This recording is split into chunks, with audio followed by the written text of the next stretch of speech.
approach your ovulation period so that it is able to accommodate sperm. So in simple terms, during this period of time, your body is trying to get you pregnant by all means. So the women will have a nice glow on their skin. However, some women have a pain called a Mitchelmer's pain. These are ovulatory pains during that time. But generally, the woman is a bit more excited. The libido is higher. The skin is glowing. She's really feeling good and she's feeling herself. This is your body trying to trick you into having a child. Not to mention that the cervical mucus or the discharge that you're coming from your uterus is much thinner, like egg whites, yeah? And it shouldn't miss milling really anywhere weird. After you're done ovulating, now the mucus begins to thicken as the progesterone levels begin to increase.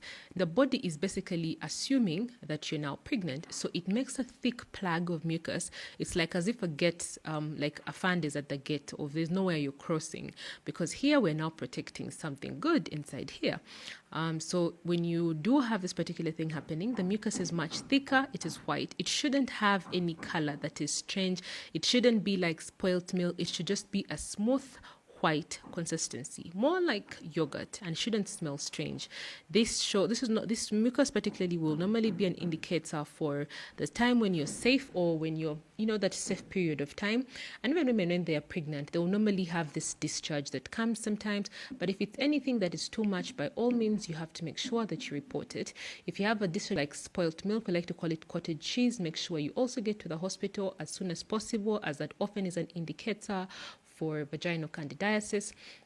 Or if you have a mucus plug, anything that is greenish or off yellow, any color that is strange like that, those are all poor indicators. Now, Shuya Health gives us these mini pads. So they have the mini pads here. There is the shorter mini pad, which is the green one, is the shorter mini pad.